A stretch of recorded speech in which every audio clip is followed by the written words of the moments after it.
If Móna didn't exist, there'd be no Kilcormac, there'd be no Clachan, there'd be no Pullett, there'd be nobody living there now, you know. It's like our existence alone, we owe it to Móna. Like. The fact that Móna was so successful, there was no other industry would come in because there was no need. You didn't have the workforce to get them, you know.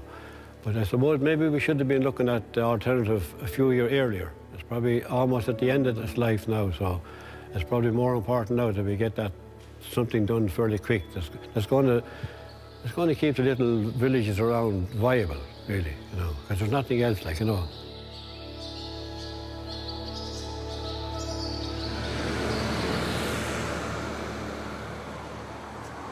We're in the Móna bar in Mount Lucas. We're between Edenderry and Dangan on the 402.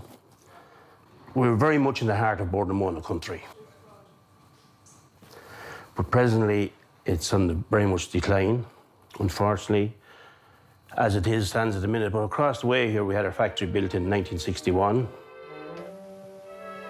At its peak, it was employing 135 people in the plant itself. There was over 100 people working seasonally and permanently around the local bogs. In 2000, the factory closed with all the job loss. And then the power station in Road closed in 2003, I think, with all job losses there as well.